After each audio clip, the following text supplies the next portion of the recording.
उत्कर्ष राय की कहानी श्यामली आज आपको सुनाने जा रही हूँ। श्यामली ने कांपते हाथों से अंगूठी को उठा लिया। उस पर जड़ा छोटा सा हीरा अपनी चमक से अंधेरे के कोने कोने को दमका रहा था। श्यामली बार बार अंगूठी को देखे जा रही थी। पता नहीं कब बीते हुए दिनों की याद चलचित्र के समान आंखों के आगे उतरने लगी। मैडम मैडम, क्या आज मुख्य अतिथि को फूल देने के लिए मैं चुनी जाऊंगी? श्यामली ने अपनी कक्षाध्यापिका से पूछा था। अरे नहीं, मैंने दीपिका को चुना है, कक्षाध्यापिका ने प्यार से श्यामली को गाल पर थपकी देते हुए कहा। पर दीपिका तो पहले भी फूल दे चुकी है। तुम अभी नहीं समझोगी। गोरे गोल मटोल बच्चे अधिक प्यारे लगते हैं ना। शायद कक्षाध्यापिका की कही बात ही सबसे पुरानी होगी जब उसे एहसास हुआ कि वह गोरी नहीं है। चिड़चिड़ाती हुई वह घर पहुंचकर अपनी माँ के आगे रोने लगी। माँ ने उसको चुप तो करा दिया, पर उसके जन्म के समय से उठी इस समस्या की चिंता में खुद डूबने उतरने लगी। समय बीतने के साथ श्यामली का आत्मविश्वास घर, मोहल्ले एवं विद्यालय में रंग रूप से संबंधित कड़वी बातें कहे जाने से टूटता चला गया था। कभी कभी तो उसकी माँ भी गुस्सा आने पर यह बात याद दिलाने से नहीं चूकती थी। केवल पिताजी हर समय उसके समर्थन के लिए तैयार रहते थे। वे हमेशा कहते थे कि रंग रूप अपनी जगह है, जिसे बदला नहीं जा सकता, परंतु पढ़ना लिखना और लायक बनना अपने हाथ में है। उनकी ये बातें श्यामली का मनोबल बढ़ाती थीं। देखते ही देखते श्यामली ने जीव विज्ञान में बैचलर की परीक्षा प्रथम श्रेणी से उत्तीर्ण कर ली। अभी से लड़का देखना शुरू कर देना चाहिए। रंग के कारण समय काफ़ी लग जाएगा। फिर हमारे पास इतना धन भी तो नहीं है कि दहेज से यह अवगुण ढक दिया जाए। दूसरी की भी तो शादी करनी है। माँ की यह बात कंठस्थ हो गई थी। पिताजी उसकी पढ़ाई पूरी हो जाने की बात कहकर शादी की बात टाल जाते, परंतु प्रतिदिन के क्लेश से तंग आकर उन्होंने श्यामली का बायोडाटा बना डाला। यह क्या लिख दिया? Complexion dark. अरे, इसे पढ़कर तो कोई आगे की बात ही नहीं करेगा। लिखिए फेयर। माँ के दबाव में पिताजी ने बायोडाटा बदल दिया। रिश्ते भी आने लगे। फिर लड़के वालों ने श्यामली को देखने की बात की। श्यामली एक ओर तो आशावान थी, तो दूसरी ओर आशंकित भी। हर लड़की को इस घड़ी से गुजरना होता है। सलवार कुर्ते से लेकर साड़ियाँ तक चुनी जाने लगी कि किस कपड़े में श्यामली का रंग खिला सा दिखेगा। अंत में हल्के नीले रंग की एक साड़ी चुनी गई। उस दिन काम वाली बाई को छुट्टी दे दी गई, क्योंकि यही लोग सबसे अधिक बातें फैलाती हैं। छोटी बहन को उसकी सहेली के घर भेज दिया गया, कहीं श्यामली की जगह उसे न पसंद कर लें लड़के वाले। हाथों में चाय की ट्रे लेकर श्यामली ने कमरे में कदम रखा। आंखें न उठाते हुए भी उसने यह महसूस किया कि सारी नज़रें उस पर टिक गई हैं। ट्रे रखकर वह एक कोने में बैठ गई। जाओ, तुम अंदर ही बैठ जाओ, चंद मिनटों में ही लड़के की माँ ने कड़े शब्दों में उससे कहा। श्यामली उठकर भीतर चली गई। अरे वाह, खूब झूठ बोला आपने। लड़की तो एकदम काली है। बायोडाटा में फेयर लिखा था। यहाँ तो मैं रिश्ता बिल्कुल नहीं कर सकती, लड़के की माँ ने उठते हुए कहा। श्यामली ने अंदर बैठे बैठे सारा वार्तालाप सुन लिया। उसका दिल चाहा कि बाहर जाकर चिल्ला चिल्ला कर सबको भला बुरा कहे, पर अपमान का घूंट पीकर रह गई। श्यामली को घर में घुटन सी होने लगी थी। अधिक समय कॉलेज में बिताती थी। घर लौटते ही अपने कमरे में बंद हो जाती थी। कभी कभार शीशे के आगे भी खड़ी हो जाती थी। शायद ही ऐसी कोई क्रीम या लेप बचा था जो नहीं आजमाया गया हो। इस बीच कमोबेश सभी जगह बातें रंग पर आकर टूट जाती थीं। आरंभ में तो माँ ने शादी का बक्सा भी तैयार करना शुरू कर दिया था। कुछ साड़ियाँ खरीदने के बाद वह भी रोक दिया। श्यामली ने किसी दूसरे शहर में नौकरी करने की सोची, परंतु माता पिता के दबाव के कारण उसी कॉलेज में प्राध्यापिका बन गई। समय के साथ माता पिता की चिंता भी बढ़ती गई। एक लड़की तो विवाह की उम्र पार कर ही गई थी, कहीं दूसरी के विवाह में भी देर न हो जाए। यह सोचकर छोटी की शादी धूमधाम से कर दी गई। श्यामली ने बहन की शादी की तैयारी व मेहमान नवाजी में कोई कसर नहीं छोड़ी, पर सबकी आंखों में अपने प्रति अजीब सी बेचारगी देखकर उसे चिढ़ सी होने लगी। एक दिन श्यामली की माँ कहीं से लौट कर आई और फुट फुट कर रोने लगी। रोते रोते उन्होंने बताया कि पड़ोसन ने कहा है कि बेटा नहीं होने के कारण बुढ़ापे में सेवा के ख्याल से श्यामली की शादी नहीं की जा रही है। कौन सी कसर रह गई? जात पात तक तो छोड़ दिया, पर कहीं तय नहीं हुई तो क्या करें? अब तो तलाकशुदा या विधुर ही रह गए हैं। अब आप इस तरह के लड़के भी देखना शुरू कर दीजिए, माँ ने पिताजी से कहा। अब श्यामली क्या ऐसा बोझा हो गई? जरा धीरे बोलो, उस बेचारी पर क्या बीत रही होगी, उसके बारे में भी तो सोचो, पिताजी ने धीमी आवाज में कहा। श्यामली ने अपने कमरे से सारी बातें सुन ली थी। उसका मन हो रहा था कि जहर खाकर आत्महत्या कर ले। रात दिन इस स्थिति का सामना करने की अब उसमें हिम्मत नहीं थी। इच्छा हो रही थी कि कहीं ऐसी जगह चली जाए जहां सब अजनबी हों, कोई कुछ न पूछे, कोई कुछ न कहे। इधर श्यामली की 30वीं वर्षगांठ आते ही माँ पिताजी तलाकशुदा एवं विदुर लड़के भी देखने लगे। जहाँ लड़के वाले तैयार होते वहाँ उम्र का अधिक अंतर या बड़े बड़े बच्चों की बात सोचकर माता पिता पैर खींच लेते। अब श्यामली भी पहले वाली श्यामली नहीं रही थी। उसका मुंह भी खुल गया था। कई रिश्ते वह स्वयं भी ठुकरा देती थी। एक दिन श्यामली जल्दी घर लौट आई। उसकी खुशी छिपाए नहीं छिप रही थी।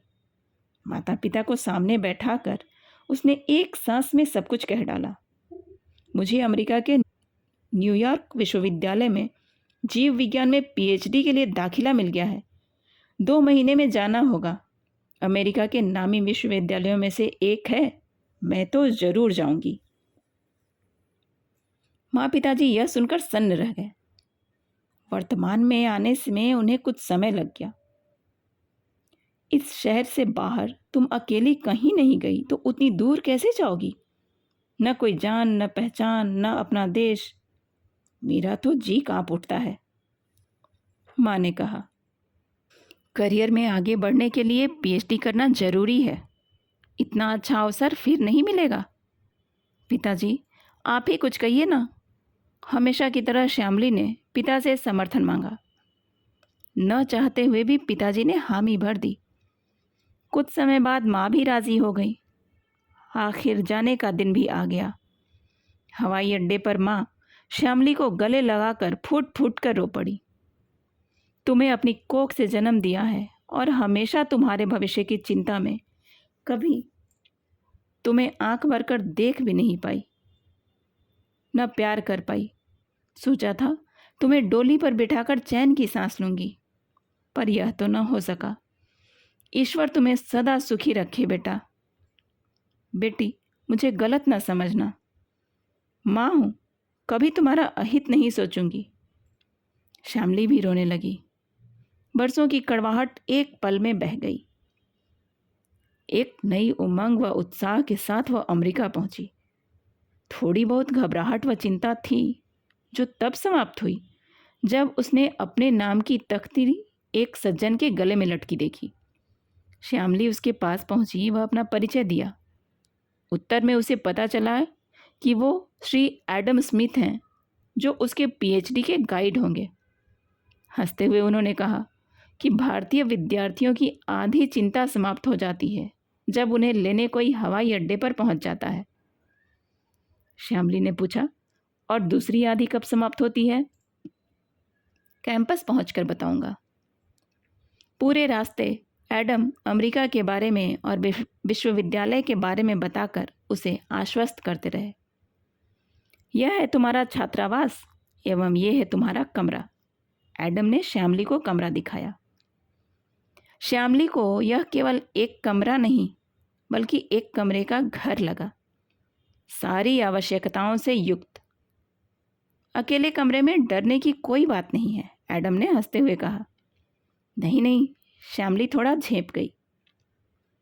तुमने पूछा था ना कि बाकी की आधी चिंता कब समाप्त होती है?